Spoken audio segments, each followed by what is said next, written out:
Muy buen día para todos. Nosotros somos estudiantes de la Maestría en Estándares Internacionales de Auditoría de la Universidad Mariano Gálvez de Guatemala. Somos el grupo A1 y en esta ocasión les hablaremos acerca de la NIA 620, la cual trata acerca de la utilización del trabajo de un experto del auditor. Los integrantes del grupo A1 son Deina Gramajo, William Castro, Jorge González, Brian López, José Orozco y Yanira Juárez. Comenzamos con lo que es el alcance de la NIA.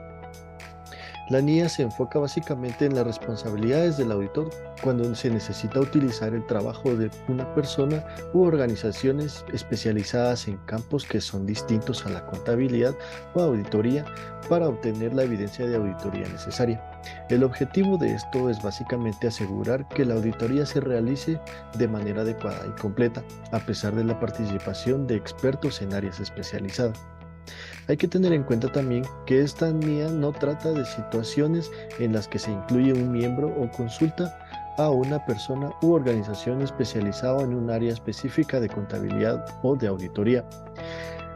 Esto significa que la NIA 620 no aborda situaciones en las que el equipo de auditoría ya cuenta con un miembro especializado en contabilidad o auditoría. En cambio, estas situaciones están cubiertas específicamente por la NIA 220, que se ocupa de la gestión de la calidad en el trabajo de auditoría. La NIA pues tampoco trata de la utilización por el auditor del trabajo de una persona u organización especializada en un campo distinto al de la contabilidad o auditoría y cuyo trabajo en dicho campo se utiliza por la entidad para facilitar la preparación de los estados financieros. Esto quiere decir que la NIA no se ocupa de las situaciones en las que el auditor utiliza el trabajo de personas u organizaciones especializadas en áreas diferentes a la contabilidad o auditoría, cuando este trabajo se usa para ayudar a la entidad en la preparación de sus estados financieros. En otras palabras, un poco más sencillas, esta NIA no cubre el uso de expertos externos por el auditor para fines de preparación de estados financieros. Después pasamos a lo que es la responsabilidad del auditor respecto de la opinión de auditoría. El auditor es el único responsable de la opinión de auditoría expresada, y la utilización por el auditor del trabajo de un experto del auditor no reduce dicha responsabilidad.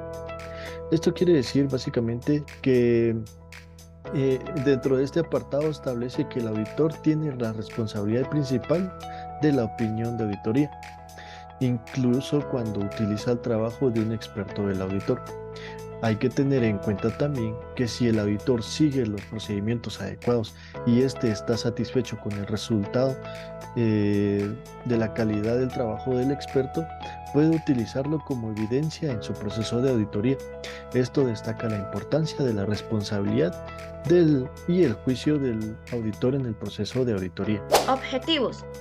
El objetivo del auditor son específicos en esta norma. Para determinar si es necesario o importante si se utiliza el trabajo de un experto del auditor, así poder llegar a la evidencia suficiente y adecuada a la razonabilidad de los estados financieros, y en caso de utilizar el trabajo de un experto del auditor, determinar si dicho trabajo es adecuado para los fines del auditor. Definiciones. Dentro de las definiciones está el experto del auditor, que es persona u organización especializada en un campo cuyo trabajo es utilizado por el auditor para facilitarle la obtención de auditoría suficiente y adecuado. El experto del auditor puede ser interno o externo en un campo distinto al de la contabilidad o auditoría.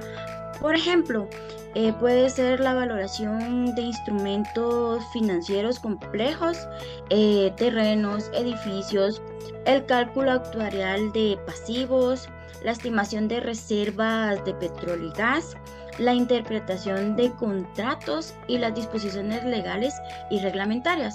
Especialización, cualificaciones, conocimiento y experiencia en un campo concreto. El experto de la dirección es una persona u organización especializada en un campo cuyo trabajo es utilizado por la entidad para facilitar la preparación de los estados financieros. Requerimientos. El primer requerimiento que indica la norma es la determinación de la necesidad de un experto del auditor. Es obtener evidencia de auditoría suficiente y adecuada, especialización en un campo distinto al de la contabilidad, auditoría, trabajo de un experto del auditor. Esto es para facilitarle algunas actuaciones, por ejemplo, la determinación e implementación de respuestas globales, el diseño y la aplicación de procedimientos de auditorías posteriores. Continuando con los requerimientos de la norma, hablaremos un poco acerca de la naturaleza al momento de realización y la extensión de los procedimientos de auditoría. Como se sabe, esta norma nos da ciertos apartados donde podremos ver cada uno de los procesos que puede contener la aplicación de los procedimientos de una auditoría con respecto a los requerimientos de nuestro apartado 9 a 13 de esta NIA, ¿verdad? Nos habla que la naturaleza de la cuestión con la que está relacionado el trabajo de dicho experto también nos hace referencia a que los riesgos de incorrección material en la cuestión con la que se está trabajando dicho experto. Cuando hablamos de la significatividad del trabajo de dicho experto en el contexto de la auditoría, se debe saber de que los procedimientos que va a aplicar sean los adecuados para poder tener un resultado óptimo. Entre el conocimiento y la experiencia del auditor en relación con trabajos realizados por la por dicho experto, se conoce que como parte del equipo de trabajo, del profesionalismo que pueda llegar a tener esta persona, que es parte de nuestro equipo al momento de hacer uso de sus servicios. Y como por último, ¿verdad? Que la norma nos hace mención de que si dicho experto está sujeto a las políticas o procedimientos de control de calidad de la firma de auditoría, pues es una manera más óptima de poder continuar con lo que es el encargo de auditoría. A continuación, hablando de lo que es la competencia, capacidad y objetividad del experto del auditor. Es otro requerimiento que nos da la norma, en la cual sabemos que el auditor va a evaluar aquellos procedimientos, ¿verdad? En el cual, si se requiere la utilización de un experto, el auditor tiene la competencia y la capacidad para poder ver si es necesaria el uso de un experto del auditor, ¿verdad? Esto para darle un mejor trato o manejo a lo que es el trabajo de auditoría. En el caso de que un experto del auditor sea externo del auditor, la evaluación de objetivos incluirá aquello sobre indagar si los intereses y las relaciones que tiene puedan suponer una amenaza para la objetividad de dicho experto, ¿verdad? A la hora de presentar un informe, que no vaya a haber una posibilidad influyente sobre la opinión. Siguiendo con el siguiente requerimiento, tenemos la obtención de conocimiento del campo de especialización del experto del auditor. El auditor obtendrá conocimiento suficiente del campo de especialización del experto del auditor que le permita determinar la naturaleza, alcance y objetivos del trabajo del experto para los fines del auditor, evaluar la adecuación de dicho trabajo para los fines del auditor. Esto nos indica que nosotros, como especialistas en contabilidad, en auditoría, es necesario que nos capacitemos para obtener conocimientos básicos sobre diferentes áreas, en este caso en las áreas del experto del auditor, para que nos pueda ayudar en el momento que nosotros indiquemos qué es lo que nosotros necesitamos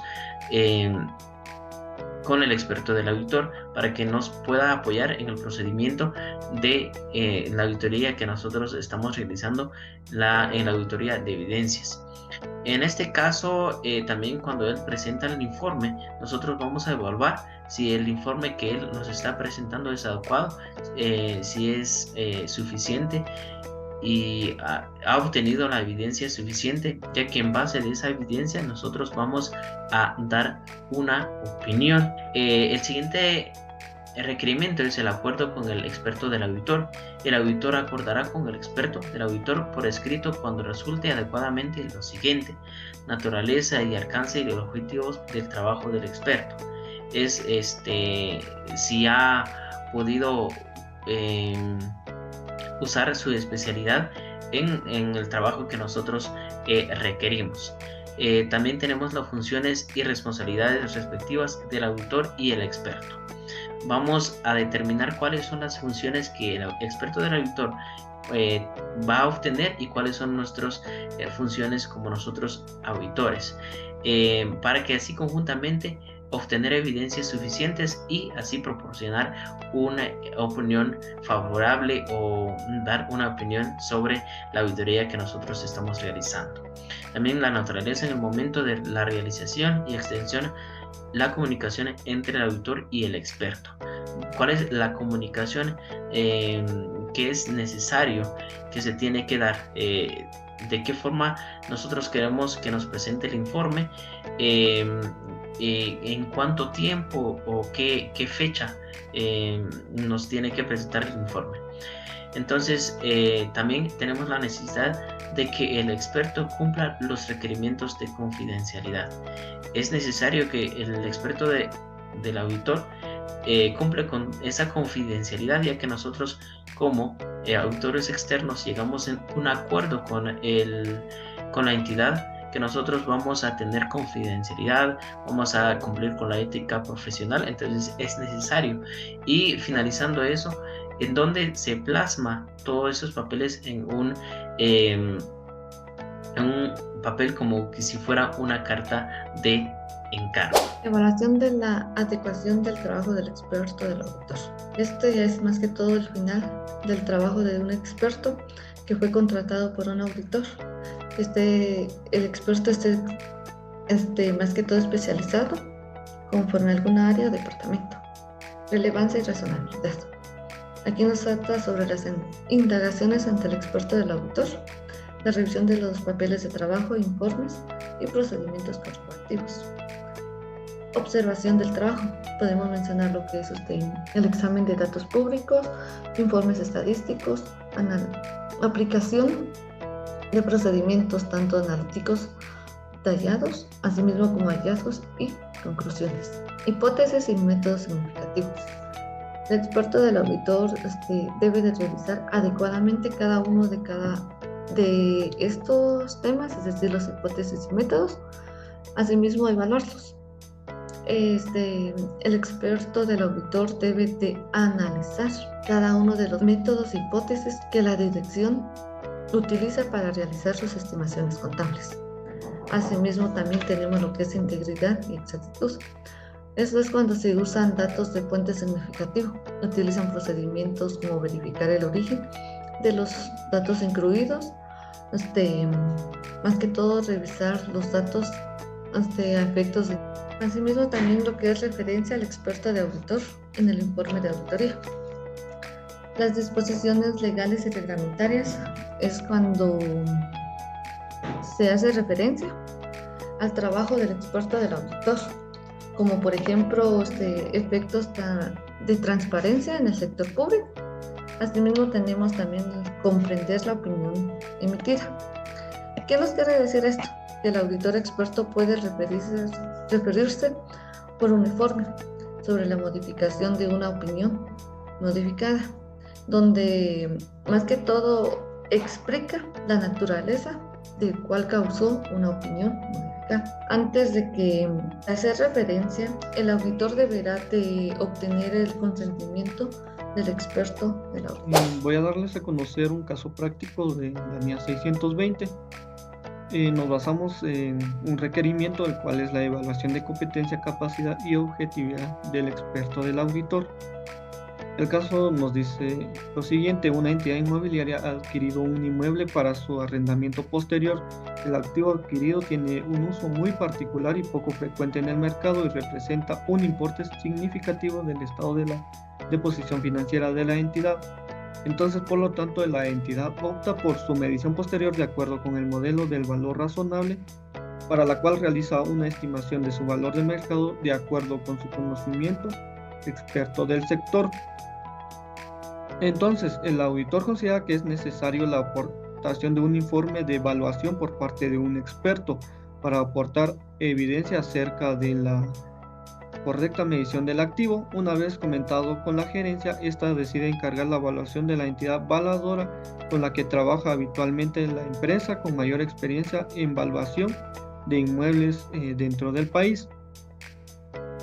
Siguiente ya en resolución de dicho caso se evaluará los siguientes aspectos.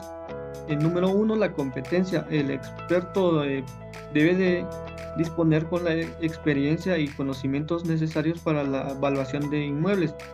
No obstante, el carácter particular del inmueble puede requerir de un experto con conocimiento específico, más profundo en este tipo de activos. Para ello, el auditor puede considerar la posibilidad de preguntar al experto o a cuerpos representativos de la profesión o del sector, indagar en su experiencia previa o en sus publicaciones, etc.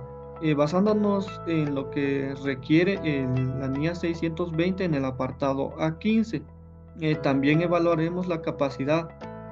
El auditor debe asegurarse de que el encargo puede llevarse a cabo por el experto en las circunstancias, sea en plazo, disponibilidad, etc. Dentro del encargo de la auditoría. Para ello puede recabar la información necesaria mediante los procedimientos establecidos por la NIA 620 en su apartado A15. También evaluaremos la objetividad. La cuestión fundamental a debatir en este caso es la independencia del experto. Parece existir una alta vinculación que compruebe la independencia del experto, por lo que no se dan las condiciones necesarias para la obtención de evidencia adecuada por parte del auditor. También tomaremos en cuenta unas condiciones o consideraciones adicionales en lo que es la forma contractual. Además del fondo de acuerdo, el auditor puede querer asegurarse su formalización por escrito mediante la correspondiente carta de encargo. Esta se formalizará entre el auditor y el experto, no dentro de la entidad y el experto, tal como lo requiere el anexo de la NIA 620, que sugiere que algunos aspectos relevantes a incluir en el acuerdo. En caso de imposibilidad, el auditor puede documentar la relación de forma menos persuasiva, aunque sugeridas también por las NIA en el apartado A26 de la NIA 620. Y también otra de las consideraciones adicionales es la materialidad. Consideraciones de materialidad podrían también haberse hecho a lo largo de la negociación, o no obstante, el enunciado aclara la relevancia de las aserciones a comprobar por parte del auditor. Esto sería en relación a un caso práctico en que se aplican los requerimientos de la NIA 620.